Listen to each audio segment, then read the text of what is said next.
Hello my friends, Assalamu alaikum. Today we have a paper of intermediate category by IBA STS यानी SIBA testing service of intermediate category. First of all English part 1 passage दिया गया है, थोड़ा clear नहीं है paper. ये paper है 13 जून 2023. So the passage is Sadori was once an unfortunate child. सबसे पहले तो आप पैसेज से पहले उसके क्वेश्चंस देखें. अब हर बच्चे का अपना माइंड सेट होता है, लेकिन जो है पहले अगर आप क्वेश्चन पढ़ लेंगे तो आपको आइडिया हो जाएगा. जैसे यहाँ पे लिखा है हाउ many siblings did Sadori have. इसका मतलब है कि सदोरी के पास कितने सिबलिंग्स यानी ब्रदर सिस्टर्स.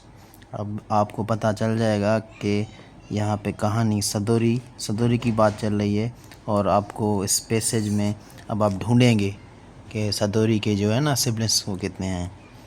ठीक है. और दूसरा question number second, Sadori was an unfortunate child because. अब आप सवाल ये है, आपको मीनिंग ज़रूर आनी चाहिए, समझे ज़रूर कि सवाल पूछ क्या रहा है. सदोरी अनफॉर्चुनेट चाइल्ड थी, क्यों, बिकॉज, वाई. यहाँ आप रीज़न ढूंढेंगे. अब आते हैं पैसेज पे. जितना क्लियर है मैं पढ़ सकूँ आपके लिए पढ़ता हूँ. Sadori was once an unfortunate child. एक बच्ची थी, लड़की, जिसका नाम सदोरी था. वो एक बदकिस्मत लड़की थी. क्यों? Her father died in a road accident when she lived on milk from her mother's breast.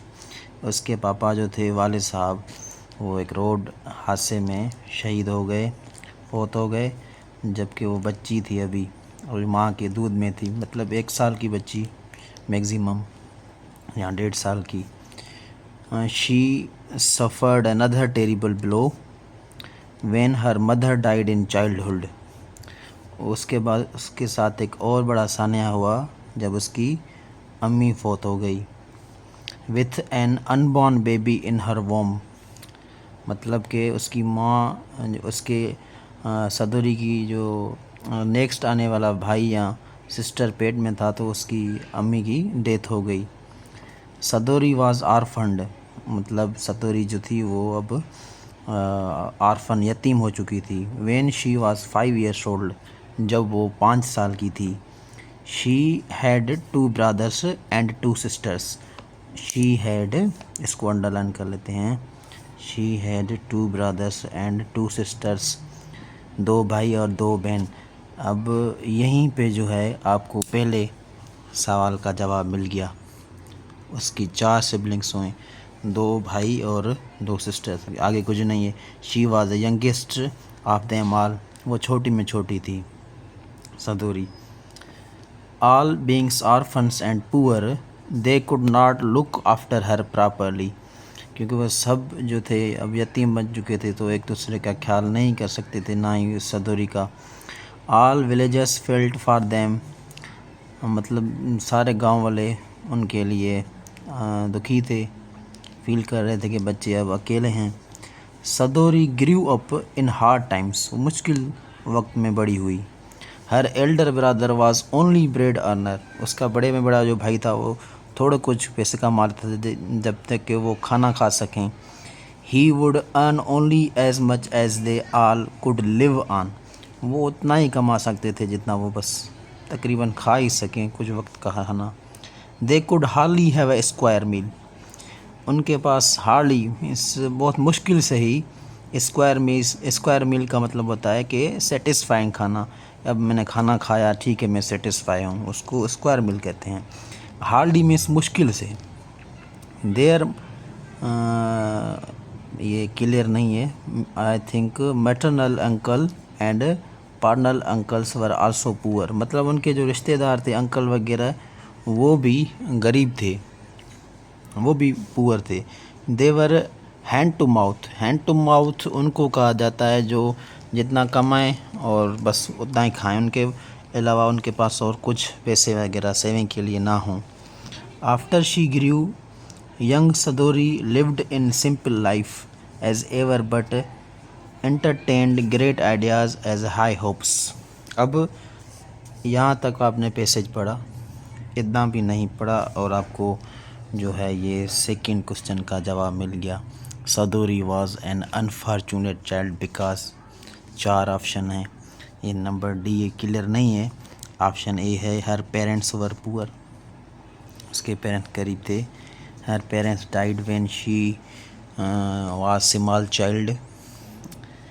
Option C she could not see her parents. तो ऑप्शन बी बुक आपको सही लग रहा होगा। देखें, her parents died when she was small child, उसके वालिदैन का इंतकाल हो गया जब वो बच्ची थी।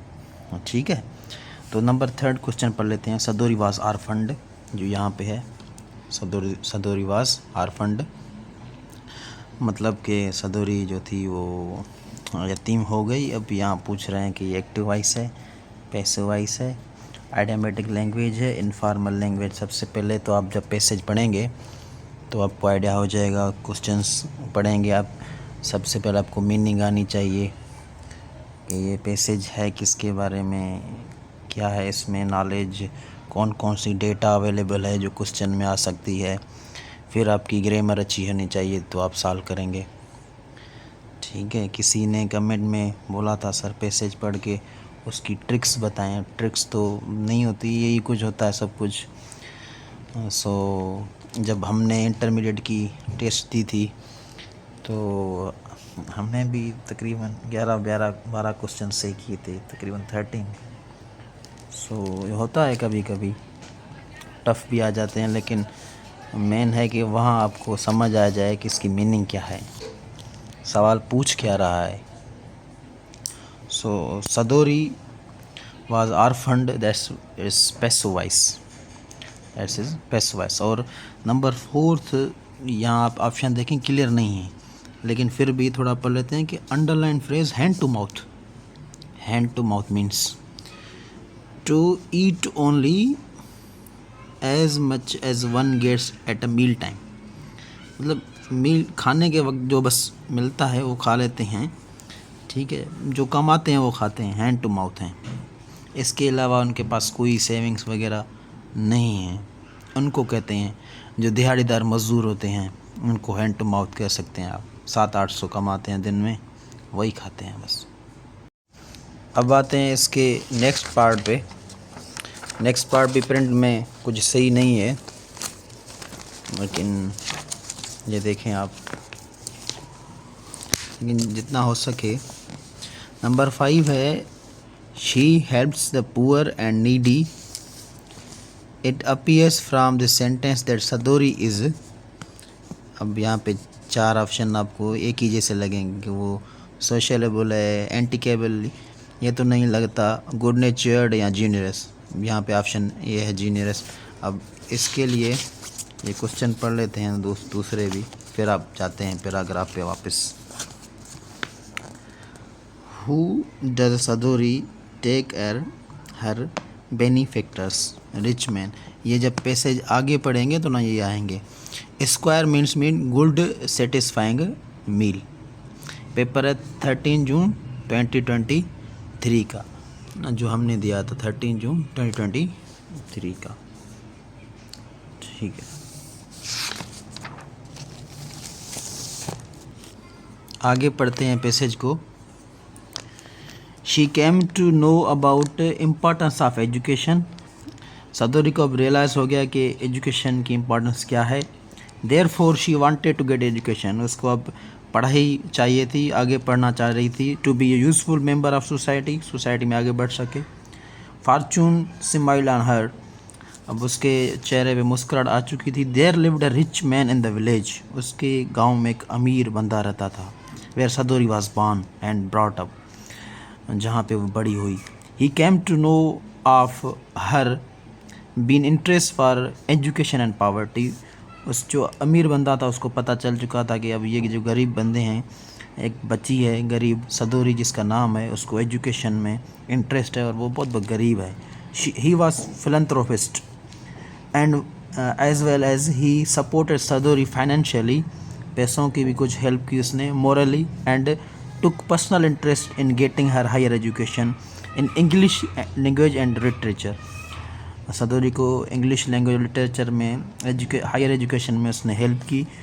शी वर्कड वेरी हार्ड, उसने बहुत मदद की. She worked very hard, Sadori ने बहुत मेहनत की.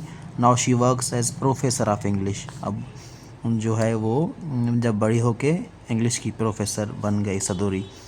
Gets lucrative salary and lives an enviable life. She helps the poor and needy, all teachers, girls and boys of her village, free tuition, free in her part time. She feels highly obligated to her benefactor who helped her in distress and enabled her to what she now is. एक गरीब लड़की जिसकी help की एक अमीर बंदे ने जो गांव में था, अब वो बड़ी हो चुकी है, इंग्लिश की प्रोफेसर है और शाम को ट्यूशन गरीब बच्चों को मुफ्त में पढ़ाती है. ये वही एहसास कर सकता है ना जो एक गरीब ख़ानदान से आए. सो एक बेहतरीन एजुकेशन के लिहाज से पैसेज था. अब अगर आप कहानी समझ जाएंगे तो कितने भी क्वेश्चन आ जाएं इसमें से आप निकाल लेंगे. अगर आपको क्वेश्चंस की मीनिंग समझ आ जाए तो सबसे जो ज़रूरी है कि वो आपको उसकी मीनिंग आए. पेपर में अक्सर स्टूडेंट्स कहते हैं सर प्रेशर में मीनिंग समझ में नहीं आती, तो रिलैक्स रहा करें. रिलैक्स रहेंगे तो आपको मीनिंग समझ आ जाएगी इंशाल्लाह, और आप पॉइंट तक पहुंच जाएंगे. पहले क्वेश्चन जो आपको आए आप वो अटेम्प्ट किया करें. Thank you for watching our videos on YouTube and TikTok. For more videos, follow our YouTube channel and TikTok account. Thank you viewers. Thank you so much. My dear friends, for police constable, police से related जो भी abbreviations हैं police rank की designation वो मैं आपसे share करता हूँ. Police की taste है सो ये याद करना बहुत इम्पॉर्टेंट है. ठीक है, सबसे पहले आता है पुलिस कांस्टेबल जो मोस्टली प्रोविंस सिंध में 7 ग्रेड का है, 7 ग्रेड का. उसकी एब्रेशन है पुलिस कांस्टेबल. उसके बाद हेड कांस्टेबल 9 ग्रेड में, HC जिसको कहते हैं हेड कांस्टेबल. अब ये जो क्वेश्चंस हैं ये मोस्टली जो हैं इम्पॉर्टेंट है इंटरव्यू के लिए. इंटरव्यू में हर वो क्वेश्चन होता है जो कि शार्टली किया जाए, टाइम बचा जा सके, इसलिए ये आप याद कर लें. पेपर में भी आ सकते हैं. उसके बाद ग्रेड 11 की मोस्टली जो सिंध में असिस्टेंट सब इंस्पेक्टर ASI, उसके बाद सब इंस्पेक्टर SI, देन आफ्टर पुलिस इंस्पेक्टर जिसको इंस्पेक्टर ही बोलते हैं ASP यानी assistant superintendent of police, DSP deputy superintendent of police, SP Superintendent of Police, SSP Senior Superintendent of Police, AIG Assistant Inspector General, DIG Deputy Inspector General, Additional IG Additional Inspector General, and then IG Police. IGP means Inspector General of Police of grade 22. ये सब के grade हैं. अब grade जो हैं may be different or same in other provinces, but ये police के related जो भी एब्रीवेशंस हैं आपसे शेयर कर दिए हैं. पिक्चर भी जो है व्हाट्सएप ग्रुप में शेयर कर देंगे, ये आप लाजमी याद कर दें please. This will help you इंशाल्लाह in interview and test. And also subscribe our YouTube channel for more videos and follow us on TikTok. Thank you my friends. Take care. Dear friends, GK subject for police constable and IBA test jobs. सिर्फ important question discuss करेंगे. What is the currency of Japan? Japan की currency है येन, YEN. Japan की currency और China की currency में थोड़ा फ़र्क है. चाइना की जो करेंसी है वो है YUAN, युआन. ये चाइना की है करेंसी। ये थोड़ा डिफरेंस याद करें। जापान की करेंसी है yen. Next one, what is the capital of US, United States of America? Washington DC। The next is pound sterling is the currency of United Kingdom, UK. Capital of Canada is Ottawa. Canada का capital Ottawa. Next question,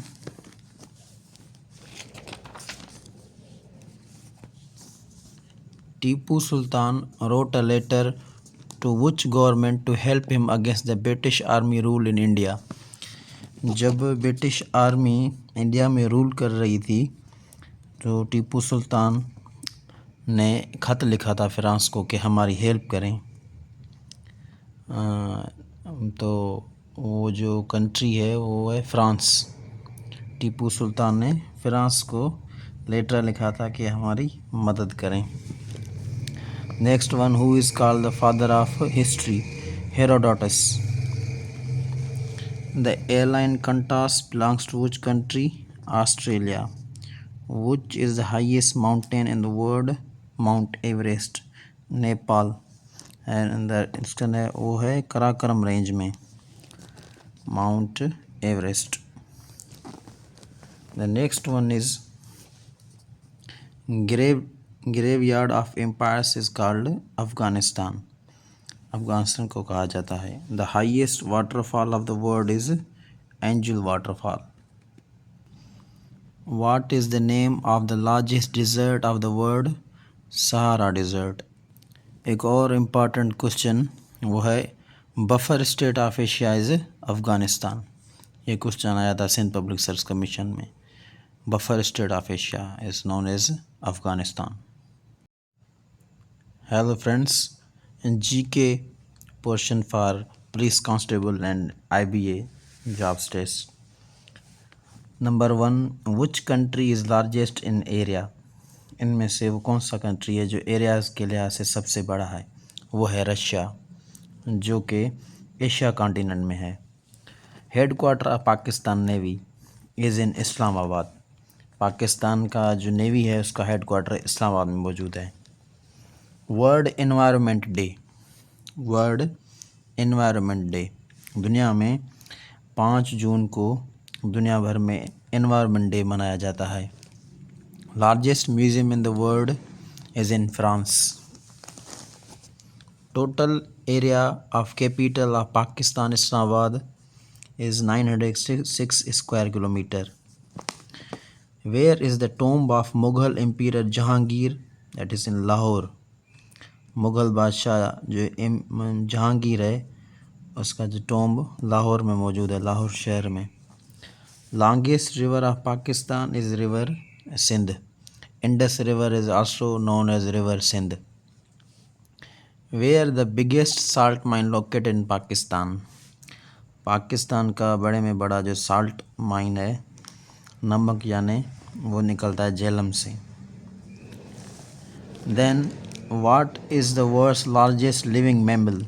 दुनिया का largest living mammal वो है blue whale. Then after which is the national bird of Pakistan? Pakistan का कौमी जो है bird वो है चकोर। और नेशनल एनिमल वो होता है मारखोर। नेशनल जानवर, नेशनल बर्ड जो है वो है chukar. MES means military engineering service में ही क्वेश्चन आया था। उसके बाद है what is the standard monetary unit of Turkey? That's lira. Means तुर्की की करेंसी जो है वो है lira. Official language of Mexico? That is Spanish. Mexico की ऑफिशियल जो लैंग्वेज है वो है स्पेनिश। दोस्तों अस्सलाम वालेकुम। पुलिस कांस्टेबल जे लाइ सिंधी जो पोर्शन आहे हुन में कुछ सवाल आहिनि। मथे ॾिसूं था छा लिखियलु आहे। अवल अला अलीम आला आलिम जो धणी, क़ादिर पंहिंजी कुदरत सी क़ाइम आहे क़दीम, वाली वाहिद वहद राज़िक रब रहीम, सौ सारा सचो धणी चए हमद हकीम, करे पाण करीम जोड़ू जोड़ जहान जी। नंबर पहिरियों सवाल आहे त ही इबारत कहिड़ी सनफ़ सां वास्तो रखे थो। ॾिसो त हिन में अलाह जी साराह आहे, जंहिंमें अलाह जी साराह हूंदी आहे असां हुनखे चवंदा आहियूं त इहो हमद आहे, तॾहिं इहो ई हमद आहे। लफ़्ज़ अवल जी माना अवल माना पहिरियों। मथे ॾिनल इबारत कंहिंजी लिखियलु आहे? शाह अब्दुल लतीफ़ भिटाई जी लिखियलु अथव इहा। अक्सर दोस्त चवंदा आहिनि साईं हिन जो PDF जेको आहे सो ॾियो। असल में हे PDF न आहे, हे जेके आहिनि से असांजी कोचिंग क्लास जो किताबु आहे, बुक आहे, जेको तव्हां OLX तां या फेसबुक मार्केट तां ख़रीद करे सघो था। हिननि जेको PDF वग़ैरह न हूंदो आहे, ही माइक्रोसॉफ्ट वर्ड में कमु थियल आहे ऐं हे किताब आहिनि। उन खां पोइ आहे त लफ़्ज़ आला जी माना तमामु वॾो, जंहिंखे सिंधी में उत्तम बि चइबो आहे। लफ़्ज़ आज़ादी जो ज़िद या बुतड़ आहे ग़ुलामी, आज़ादी जो ज़िद आहे ग़ुलामी। इस्म जे बदिरां कमु ईंदड़ खे छा चइबो आहे? ज़मीर चइबो आहे। ही सवाल ग्रामर जा आहिनि ऐं सिंध पुलिस कांस्टेबल में ग्रामर या 20 सवाल ईंदा। पास पेपर तव्हां ॾिसी सघो था। उन खां पोइ आहे ससुई कहिड़े शहर जी राख हुई? ससुई बंबोर शहर जी राख हुई। हे सिंधी में GK अची वियो। GK जा बि सवाल अची सघनि था, तॾहिं ते असांखे GK गेड कयो आहे। उन खां पोइ आहे सर शाह नवाज़ भुट्टो सिंध पीपल्स पार्टी नाले सियासी जमायत कॾहिं ठाही? सिंध पीपल्स पार्टी पहिरियां जेका हुई, असल नालो हुयो, हाणे उहा पाकिस्तान पीपल्स पार्टी में कन्वर्ट आहे। 1934 में सर शाह नवाज़ भुट्टे पार्टी ठाही, जेको ज़ुल्फ़िकार अली भुट्टे जो वालिद साहब हुयो। उन खां पोइ इस्लामी सरबराह कॉन्फ्रेंस यानी OIC जो 3हों इजलास 1981 में सऊदी अरब में थियो। नंबर 10 अहिड़नि लफ़्ज़नि खे छा चइबो आहे जेको इस्म जे गुण, अवगुण, तइदाद, मिक़दार, क़द वग़ैरह खे ॾेखारे? जीअं सखर हिकु सुहिणो शहरु आहे, सुहिणो हिते सिफ़त आहे जेको ख़ूबी ॾेखारे थो ऐं इस्म जे बारे में ॿुधाए थो। उन खां पोइ अचो त 11 नंबर ते हुज़ूर अकरम सल्लल्लाहु अलैहि वसल्लम जंहिंजी शान में चयल शाइर खे असां नात चवंदा आहियूं। नेक्स्ट आहे त हज़रत सलमान फ़ारसी किथे पोरियत करे खेनि आज़ादी हासिलु कई? हजनि जे बाग़नि में पोरियत करे जेका आहे सा आज़ादी हासिलु कई। मर्द जो मुंस थींदो आहे औरत। हवाई जहाज़ जी ईजाद राइट ब्रादर्स कॾहिं कई? हवाई जहाज़ राइट ब्रादर्स ठाहियो हुयो, 2 भाइर हुआ पाण में, 1903 में। इन जो जवाबु आहे 17 डिसंबर 1903। नेक्स्ट आहे त हेठि ॾिनल फ़िक्रनि मां इस्तिलाह चूंडियो। इस्तिलाह जोड़ूं जोड़णु, इन ई जेको आहे सो हमद मां ई आहे। जोड़ूं जोड़णु इहो इस्तिलाह अथव। हेठि ॾिनल फ़िक्रनि मां इस्तिलाह चूंडियो। चाल चलणु, हे जेके बि सवाल आहिनि इस्तिलाह जी लिस्ट बि तव्हांखे इंशाअल्लाह ॾींदासीं, सम्झाईंदासीं अलॻि लेक्चर में त छा आहिनि। ठीक, ॻुझ सुलणु। उन खां पोइ आहे आला हदीस जो हिन में सभु जेके आहिनि मां मथां करणु, हथु खणणु, तौबह करणु, इहे सभु इस्तिलाह आहिनि जंहिंजी हिकिड़ी ॿी माना हूंदी आहे। हेठि लफ़्ज़नि जी माना ॿुधायो। सो हे जेको आहे मिस्टेक आहे, तॾहिं ख़ाली छॾियो वियो आहे। हिननि मां पहिरियों मंज़र माना नज़ारो, वसायो माना आबाद करियो। नेक्स्ट आहे त कोटड़ी बैराज जो इफ़्तिताह 15 मार्च 1955 में ठहियो। यादि कयो त जेको सखर बैराज आहे उहो 1932 में ठहियो। उन खां पोइ जेको आहे सो असां वटि कोटड़ी बैराज आयो 1955 में। ठीकु आहे। उन खां पोइ गुड्डू बैराज आयो 1962 में। इहे 3 बैराज यादि करे छॾियो। 6 सिटनि वारे बंद खे, जंहिंमें 6 सिट हुजनि, के बेत हुजे या किथे लाइनूं लिखियलु हुजनि, उनखे असां मुसदिस चवंदा आहियूं ग्रामर व्याकरण में। रानी कोट या मींहं जो कोट कहिड़े शहर ज़िले में आहे? जामशरी ज़िले में आहे। पंहिंजे बारे में लिखियलु कुझु लाइनूं या वॾो पैराग्राफ हुजे, पंहिंजी तारीख़ लिखियलु हुजे या पंहिंजे बारे में वज़ायत कुझु बि, उनखे आत्म कहाणी असां चवंदा आहियूं सिंधीअ में, ऑटोबायोग्राफी इंग्लिश में। ख़ैबर जी जंग में पाण सगोरन सल्लल्लाहु अलैहि वसल्लम जन झंडो कंहिंजे हवाले कयो? हज़रत अली जे हवाले कयो। वाह वाह, हाय हाय, अफ़सोस, अहिड़ा लफ़्ज़ इन्हनि खे छा चइबो आहे? इन्हनि खे हरफ़ निदा चइबो आहे। उहो लफ़्ज़ जेको वक़्तु, जाइ, रीत, क़दर, हाकार ऐं नाकार जी माना ॾेखारे, उनखे छा चइबो आहे, उनखे ज़र्फ़ चइबो आहे। हाउ अॼु आउं ईंदुसि, अॼु टाइम ॿुधाए थो, वक़्तु ॿुधाए थो, हिननि खे ज़र्फ़ चइबो आहे। अरमान, अजब, अफ़सोस या सॾु वग़ैरह लफ़्ज़नि जे पुठियां कहिड़ी निशानी लॻंदी आहे? अजब जी निशानी लॻंदी आहे। जीअं जेको, जंहिं जा, अहिड़नि लफ़्ज़नि खे छा चइबो आहे? अहिड़नि लफ़्ज़नि खे ज़मीर मौसूल चइबो आहे। ज़मीर मौसूल। उम्मीद आहे त वीडियो तव्हांखे पसंदि आई हूंदी। ऐं अहिड़नि जेको आहे सो सब्जेक्ट्स, सिंधी हुजे चाहे इंग्लिश सब्जेक्ट हुजे, मैथमेटिक्स, को बि सब्जेक्ट आहे जंहिंमें बि असांखे थोरी नॉलेज आहे, असां तव्हां सां शेयर कंदासीं। यूट्यूब चैनल आहे, असां हुन ते वीडियो रखंदा आहियूं। हुन खां अलावा टिकटॉक ते वीडियो रखंदा आहियूं। सो इहे सब्सक्राइब कयो, फॉलो कयो, जीअं तव्हां वटि वीडियो ईंदियूं रहनि। लिंक जेका आहे असां बायो में ॾिनल आहे। Thank U.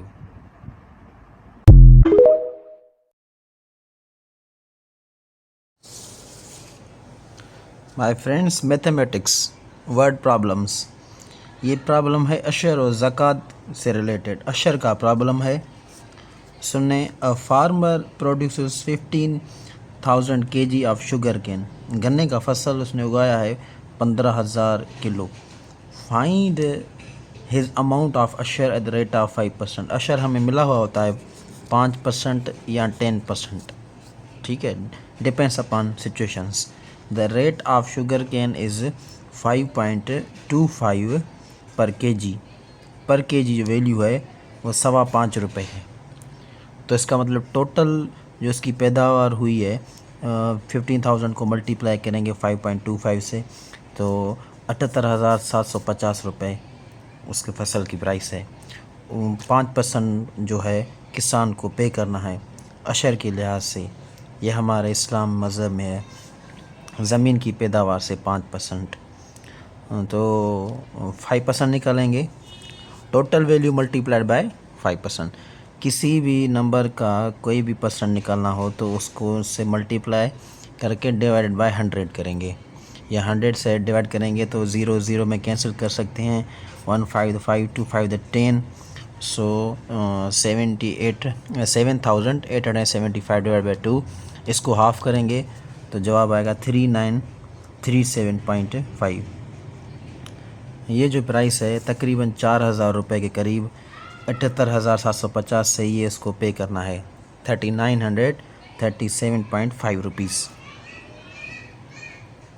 यही सिंध पीपल्स पार्टी पहिरियां जेका हुई, असल नालो हुयो, हाणे उहा पाकिस्तान पीपल्स पार्टी में कन्वर्ट आहे।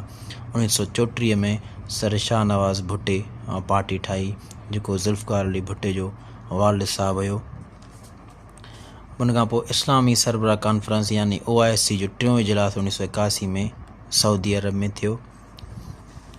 नंबर 10, अहिड़नि लफ़्ज़नि खे छा चइबो आहे जेको इस्म जे गुण, अवगुण, तइदाद, मिक़दार, क़द वग़ैरह खे ॾेखारे। जीअं सखर हिकु सुहिणो शहर आहे, सुहिणो हिते सिफ़त आहे जेको ख़ूबी ॾेखारे थो ऐं इस्म जे बारे में ॿुधाए थो। उन खां पोइ अचो त 11 नंबर ते हुज़ूर अकरम सल्लल्लाहु अलैहि वसल्लम जंहिंजी शान में चयल शाइर खे असां नात चवंदा आहियूं। नेक्स्ट आहे हज़रत सलमान फ़ारसी किथे पोरियत करे खेनि आज़ादी हासिल कई? खजनि जे बाग़नि में पोरियत करे जेका आहे सा आज़ादी हासिल कई। मर्द जो मुंस थींदो आहे औरत। हवाई जहाज़ जी ईजाद राइट ब्रादर्स कॾहिं कई? हवाई जहाज़ राइट ब्रादर्स ठाहियो हुयो, 2 भाइर हुआ पाण में, 1903 में। इन जो जवाबु आहे 17 दिसंबर 1903। नेक्स्ट आहे त हेठि ॾिनल फ़िक्रनि मां इस्तिलाह चूंडियो। इस्तिलाह जोड़ूं जोड़णु, इन ई जेको आहे सो हमदमाई आहे। जोड़ूं जोड़णु इहो इस्तिलाह अथव। दोस्तो अस्सलाम वालेकुम। पुलिस कांस्टेबल जे लाइ सिंधी जो पोर्शन आहे, हुन में कुझु सवाल आहिनि। मथे ॾिसूं था छा लिखियलु आहे। अवल अला अलीम आला आलिम जो धणी, क़ादिर पंहिंजी कुदरत सी क़ाइम आहे क़दीम, वाली वाहिद वहद राज़िक रब रहीम, सौ सारा सचो धणी चए हमद हकीम, करे पाण करीम जोड़ूं जोड़ जहान जी। नंबर पहिरियों सवाल आहे त ही इबारत कहिड़ी सनफ़ सां वास्तो रखे थो? ॾिसो त हिन में अलाह जी साराह आहे, जंहिंमें अलाह जी साराह हूंदी आहे असां हुनखे चवंदा आहियूं त इहो हम्द आहे, तॾहिं इहो ई हम्द आहे। लफ़्ज़ अवल जी माना अवल माना पहिरियों। मथे ॾिनल इबारत कंहिंजी लिखियलु आहे? शाह अब्दुल लतीफ़ भिटाई जी लिखियलु अथव इहा। अक्सर दोस्त चवंदा आहिनि साईं हिन जो PDF जेको आहे सो ॾियो। असल में हे PDF न आहे, हे जेके आहिनि से असांजी कोचिंग क्लास जो किताबु आहे, बुक आहे, जेको तव्हां OLX तां या फेसबुक मार्केट तां ख़रीद करे सघो था। हिननि जेको PDF वग़ैरह न हूंदो आहे, ही माइक्रोसॉफ्ट वर्ड में कमु थियल आहे ऐं हे किताब आहिनि। उन खां पोइ आहे त लफ़्ज़ आला जी माना तमामु वॾो, जंहिंखे सिंधी में उत्तम बि चइबो आहे। लफ़्ज़ आज़ादी जो ज़िद या बुतड़ आहे ग़ुलामी, आज़ादी जो ज़िद आहे ग़ुलामी। इस्म जे बदिरां कमु ईंदड़ खे छा चइबो आहे? ज़मीर चइबो आहे। ही सवाल ग्रामर जा आहिनि ऐं सिंध पुलिस कांस्टेबल में ग्रामर या 20 सवाल ईंदा। पास पेपर तव्हां ॾिसी सघो था। माय फ्रेंड्स, अस्सलाम वालेकुम। रोमन्स नंबर्स ॾिसो कीअं लिखंदा आहियूं। रोमन्स नंबर पहिरियां त 1 2 खां वठी स्टार्ट कंदा आहियूं, हिन तरीक़े सां लिखंदा आहियूं। रोमन्स कैपिटल में आई निशानी वांगुरु I 2 3। 5 खे ज़ाहिर कंदा आहियूं V सां, 5 खे V सां ज़ाहिर कंदा आहियूं ऐं 4 खे जेको आहे सो हिकु हेॾां, ईअं सम्झो हिकु माइनस आहे ईअं 4।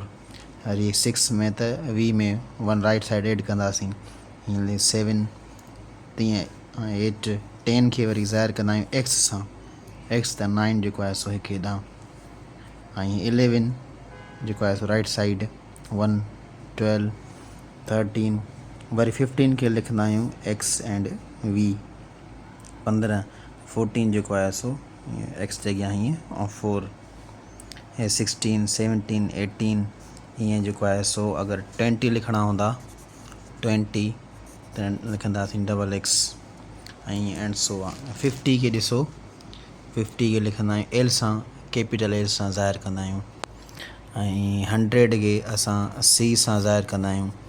500 खे D सां, 1000 खे M सां रोमन्स कैपिटल में, 5000 खे V जे मथां बार ऐं 10,000 खे X के मथां बार।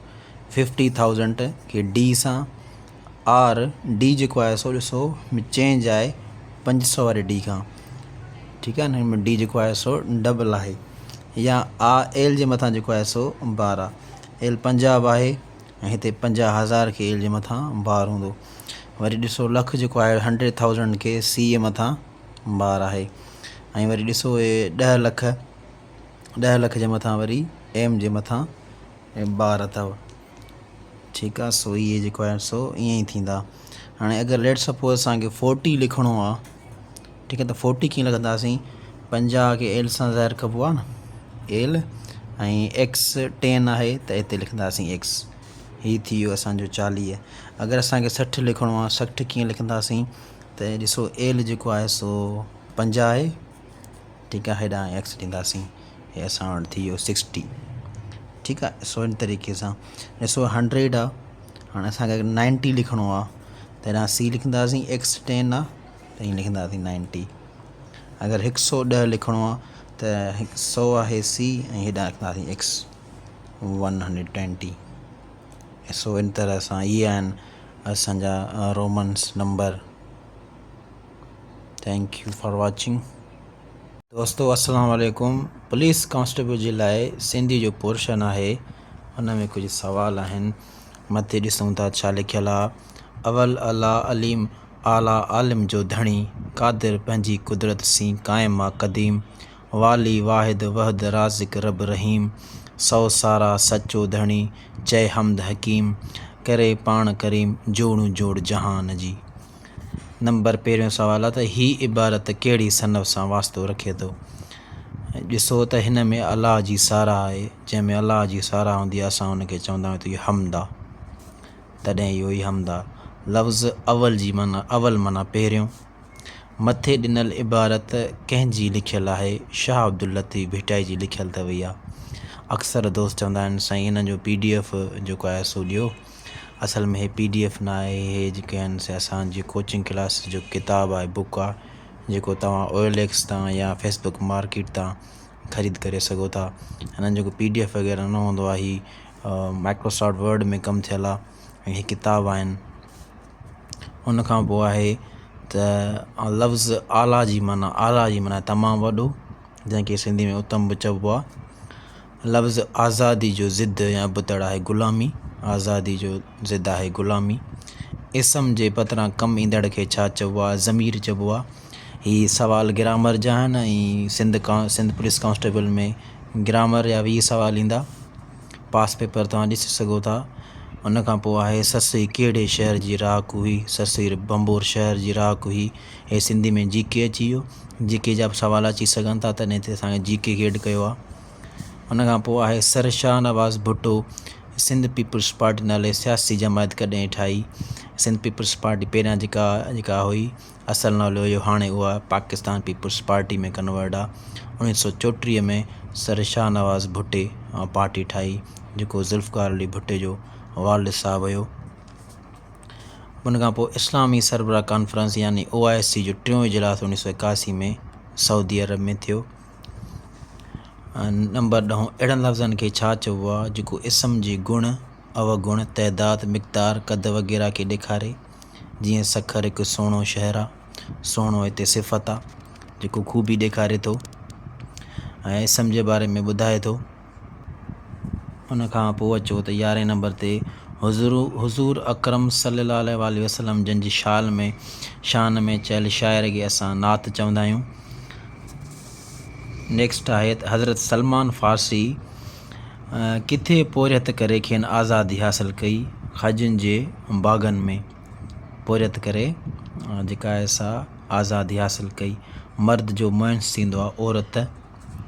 हवाई जहाज़ जी ईजाद राइट ब्रदर्स कॾहिं कई? हवाई जहाज़ राइट ब्रदर्स ठाहियो हुयो, 2 भाइर हुआ पाण में, 1903 में। हिन जो जवाबु आहे 17 डिसंबर 1903। नेक्स्ट आहे त हेठि ॾिनल फ़िक्रनि मां इस्तिलाह चूंडियो। इस्तिलाह जोड़णु इन ई जेको आहे सो हमदमाई आहे। जोड़णु इहो इस्तिलाह अथव। हेठि ॾिनल फ़िक्रनि मां इस्तिलाह चूंडियो। चाल चलणु, हे जेके बि सवाल आहिनि इस्तिलाह जी लिस्ट बि तव्हांखे इंशाअल्लाह ॾींदासीं, सम्झाईंदासीं अलॻि लेक्चर में त छा आहिनि। जेके ॻुझ सुलणु, उन खां पोइ आहे आला हदीस, छो जो हिन में सभु जेके आहिनि मां मथां करणु, हथु खणणु, तौबह करणु, इहे सभु इस्तिलाह आहिनि जंहिंजी हिकिड़ी ॿी माना हूंदी आहे। हेठि लफ़्ज़नि जी माना ॿुधायो। सो हिन हे जेको आहे मिस्टेक आहे, तॾहिं ख़ाली छॾियो वियो आहे। हिननि मां पहिरियों मंज़र माना नज़ारो, वसायो माना आबाद करियो। नेक्स्ट आहे त कोटड़ी बैराज जो इफ़्तिताह 15 मार्च 1955 में ठहियो। यादि कयो त जेको सखर बैराज आहे उहो 1932 में ठहियो। उन खां पोइ जेको आहे सो असां वटि कोटड़ी बैराज आयो 1955 में, ठीकु आहे। उन खां पोइ गुड्डू बैराज आयो 1962 में। इहे 3 बैराज यादि करे छॾियो। 6 सिटनि वारे बंद खे, जंहिंमें 6 सिट हुजनि, के बेत हुजे या किथे लाइनूं लिखियल हुजनि, उनखे असां मुसदस चवंदा आहियूं ग्रामर व्याकरण में। रानीकोट या मींहं जो कोट कहिड़े शहर ज़िले में आहे? जामशरी ज़िले में आहे। पंहिंजे बारे में लिखियल कुझु लाइनूं या वॾो पैराग्राफ हुजे, पंहिंजी तारीख़ लिखियल हुजे या पंहिंजे बारे में वज़ायत कुझु बि, उनखे आत्म कहाणी असां चवंदा आहियूं सिंधीअ में, ऑटोबायोग्राफी इंग्लिश में। ख़ैबर जी जंग में पाण सगोरन सल्लल्लाहु अलैहि वसल्लम जन झंडो कंहिंजे हवाले कयो? हज़रत अली जे हवाले कयो। वाह वाह, हाय हाय, अफ़सोस, अहिड़ा लफ़्ज़ इन्हनि खे छा चइबो आहे? इन्हनि खे हरफ़ निदा चइबो आहे। उहो लफ़्ज़ जेको वक़्तु, जाइ, रीत, क़दर, हाकार ऐं नाकार जी माना ॾेखारे, उनखे छा चइबो आहे? उनखे ज़र्फ़ चइबो आहे। हाओ, अॼु आउं ईंदुसि, अॼु टाइम ॿुधाए थो, वक़्तु ॿुधाए थो, इन्हनि खे ज़र्फ़ चइबो आहे। अरमान, अजब, अफ़सोस या सॾ वग़ैरह लफ़्ज़नि जे पुठियां कहिड़ी निशानी लॻंदी आहे? अजब जी निशानी लॻंदी आहे। जीअं, जेको, जंहिं जा, अहिड़नि लफ़्ज़नि खे छा चइबो आहे? अहिड़नि लफ़्ज़नि खे ज़मीर मौसूल चइबो आहे। ज़मीर मौसूल। उमेदु आहे त वीडियो तव्हांखे पसंदि आई हूंदी। ऐं अहिड़नि जेको आहे सो सब्जेक्ट्स, सिंधी हुजे चाहे इंग्लिश सब्जेक्ट हुजे, मैथमेटिक्स, को बि सब्जेक्ट आहे जंहिंमें बि असांखे थोरी नॉलेज आहे असां तव्हां सां शेयर कंदासीं। यूट्यूब चैनल आहे, असां हुन ते वीडियो रखंदा आहियूं। हुन खां अलावा टिकटॉक ते वीडियो रखंदा आहियूं। सो इहे सब्सक्राइब कयो, फॉलो कयो, जीअं तव्हां वटि वीडियो ईंदियूं रहनि। लिंक जेका आहे असां बायो में ॾिनल आहे। Thank U. Gentleman, gentle lady, हास, मेयर, हाणे ही सभु तव्हांखे यादि करणा पवंदा। ही बुक मां तव्हांखे वरी ॾेखारियां। ठीकु आहे, हाणे ही ॾिसो, ही सेम पेपर आहे। ठीकु आहे, हिन में इहो ई सुवालु हुयो। First number, the masculine gender of horse is mare। सो ही सेम सवाल जेको आहे सो पियो आहे हिते। हास जो जेको आहे सो मेयर, घोड़ो, हेॾां हे घोड़ी। ठीकु आहे, ईअं सभु तव्हांखे यादि करणा आहिनि।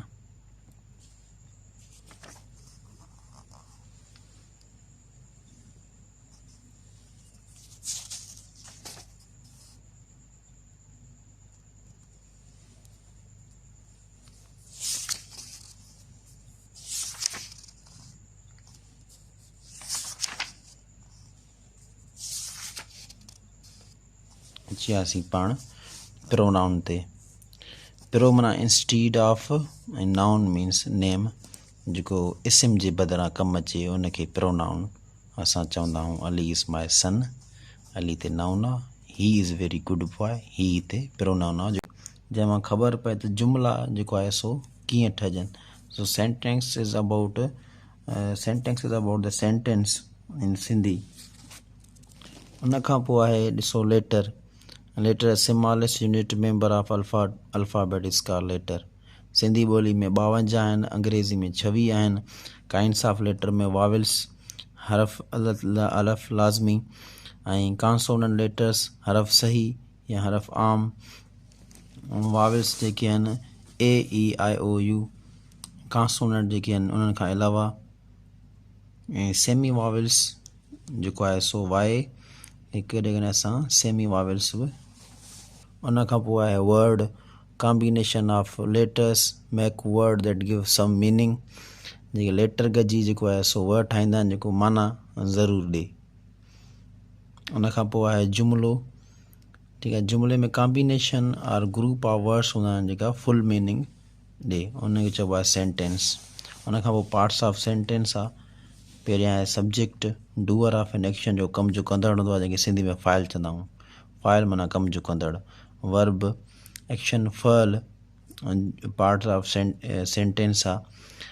उन खां पोइ ऑब्जेक्ट माना मफ़ूल, माना जंहिंजे बारे में ॻाल्हि थिए। हीअ आहे अखर या चो हरफ लेटर। सिंधी में कुल 52 अखर आहिनि, ऐं उन खां पोइ हिन जी जेका डिटेल आहे लेटर जी सिंधी में उहा सभु लिखियलु आहे। पोइ आहे वर्ड, लफ़्ज़। लेटर गॾिजी लफ़्ज़ ठाहींदा आहिनि जेको असांखे माना ॾिए। पोइ अथव सेंटेंस, जुमिलो, जेको पाण पढ़ी आयासीं। ॻाल्हाइण जा लफ़्ज़, पार्ट्स ऑफ स्पीच 8 अथव। नाउन खे इस्म, प्रोनाउन खे चइबो आहे ज़मीर, वर्ब माना फ़ल, एडजेक्टिव माना सिफ़त, एडवर्ब माना ज़र्फ़, प्रीपोजिशन हरफ जर, कंजक्शन हरफ जुमिलो, ऐं इंटरजेक्शन हरफ निदा। Pak MCQs test, subject Pakistan study. Number 1 question, when the constitution of 1962 was abrogated. 1962 का कॉन्स्टिट्यूशन ख़त्म हुआ 26 मार्च 1969। ये मैंने गलत अटेम्प्ट किया हुआ है। Number 2, how many articles were there in 1962? There were 250 articles. Pakistan's first coin was issued on 3rd January 1948। पहला सिक्का पाकिस्तान का 3rd जनवरी 1948 को इशू हुआ। इन which year British east India company Akbar Punjab 1849, 1849 में ईस्ट इंडिया कंपनी ने पंजाब ऑक्यूपाइड कर लिया। In which of the following cities All India Muslim League was found? Dhaka. The highest peak of salt range is Sikasser. Who was second Prime Minister of Pakistan? Khwaja Nizamuddin. Number of houses of Pakistan Majlis Shura Parliament is 2. National Assembly and Senate. First census was held in Pakistan in the year 1951. Who is first Punjab poet? Baba Farid. Where is Varasak Dam of Pakistan situated? Khyber Pakhtunkhwa. Which city of Pakistan held the OIC conference in 1997? Islamabad. The Kargil incident happened in 1999. Pak MCQ test. Subject Islamiyat. What is the name of camel which the Holy Prophet Sallallahu Alaihi Wasallam was riding in the migration of Medina? Option C. Kaswa. Number 2. When 5 prayers become farz in 10th Nabi? When was Qibla changed? Qibla was changed in 2nd Hijri. When Zakat become farz? 2nd Hijri.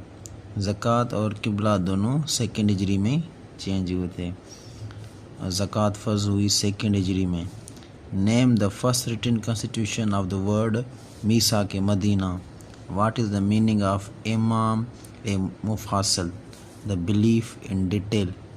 The number of सूरा in Quran 114. What is the third belief in इमाम ए मुफासल? The books of अल्लाह, the divine scriptures. Imam Darul Hijrat was title of Imam Malik.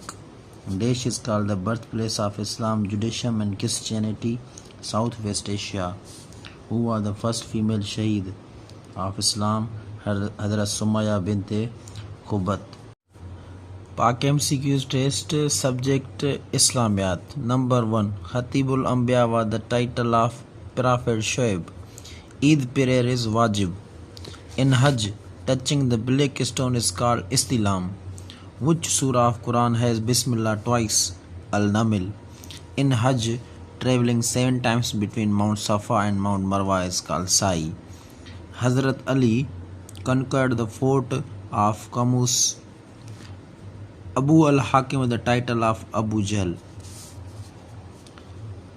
Jihad was allowed in Desh Hijra, 2nd Hijra. Ghazwa Badr occurred in 2nd Hijra. Hazrat Usman bin Talha was the key holder of Kaaba. Hazrat Ali has the title the gateway to knowledge. Hazrat Ali को इल्म का दरवाज़ा और हमारे प्यारे मोहम्मद को इल्म का शहर कहा जाता है. Number 12. 5 verses were revealed in the first वही. सूरा अलग की पहली 5 आयत नाजिल हुई थी. Number 13. Dash Ghazwas are described in Holy Quran. 12 Ghazwas. The order of hijab for women relieved in 5 Hijra. How many times the word Quran is repeated in Quran? 70 times. How much takbis are recited by Muezzin in Azan? 6. The funeral prayer Namaz Janaza is Farz Kafaya. In which Hijri year Zakat was imposed? 2nd Hijri.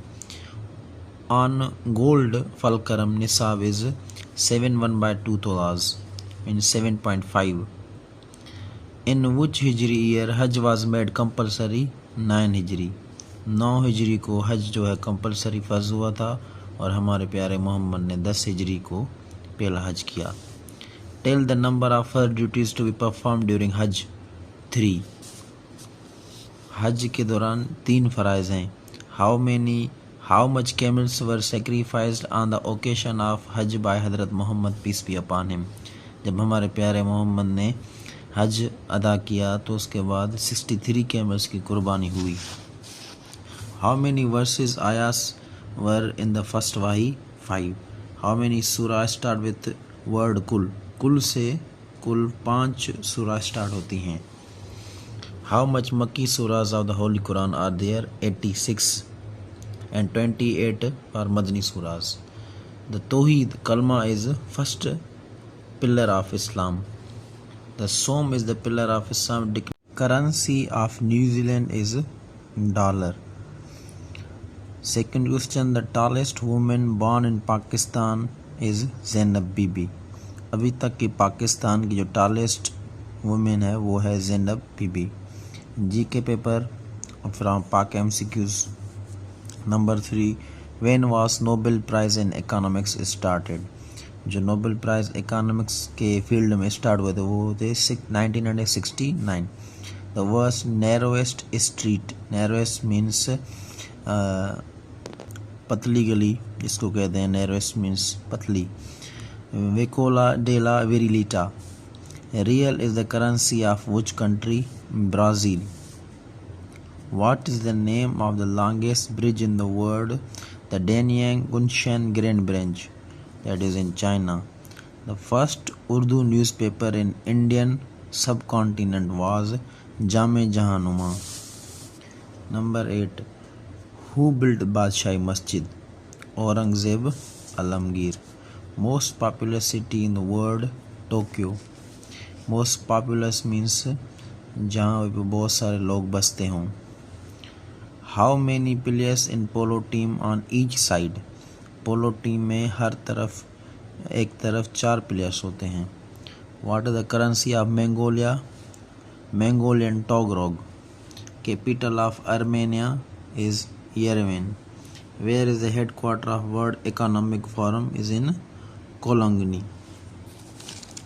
Who invented optical fiber? Narendra Kapene. Number 15. Who was first president of Uzbekistan? Islam Karimov. Number 16. The poorest region of the world is Sub-Saharan Africa. When was parachute invented? 1783. Taipei is the capital of Taiwan. Freetown is the capital of Sierra Leone. Dushanbe is the capital of Tajikistan. Which continent has no desert? It is Europe. Asian Development Bank was established in 1966. Which is the longest country in Africa by land area? That is Sudan. Who gave the title of Mahatma to Gandhiji? Rabindranath Tagore. The first truly global war was 7 Years' War. Hardest substance in human body is enamel. Father of rivers is Indus River. How many official languages recognized by UN, United Nations? 6. The oldest anthem of the world is Japan. Spirit of Islam book was written by Sayyid Amir Ali. The non-permanent members of UN Security Council are elected for the term 2 years. Insulin was discovered by Sir Frederick Grant Banting. Panama is a country connects which 2 continents? South America and North America. The North Pole of the Earth is located in Arctic Ocean. Which city is also called the city of 1,000 minarets? Cairo. Oldest university of world? University of Corinth. Now this question should be verified, should be confirmed. Either this is A or B. 0 is a natural whole, negative or prime number. 0 is a whole number. Natural number 1 से start होते हैं, 1 2 3 4 up to so on. Negative numbers have a sign of minus and prime numbers are those which have only 2 factors. Here 0 is a whole number. Then after question 12, 1 is a natural number. 1 is not a composite, 1 is not a negative, 1 is not a prime.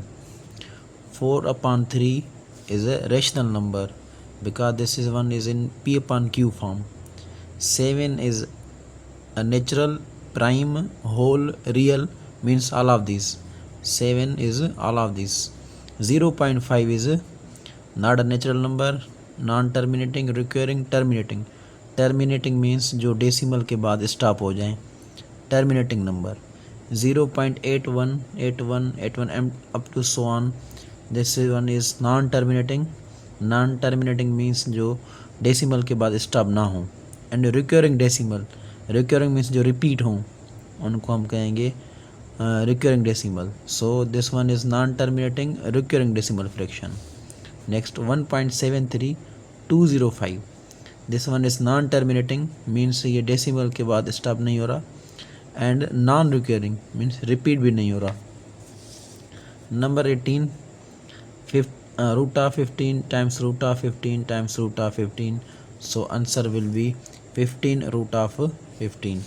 Because अगर हम इसको simplify करें तो हम इसको एक ही route के अंदर लिख सकते हैं और ये एक पेयर बाहर आ जाएगा और एक अंदर रह जाएगा. So answer will be 15 root of 15.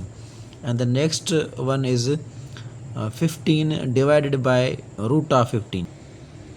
Now look here, if we write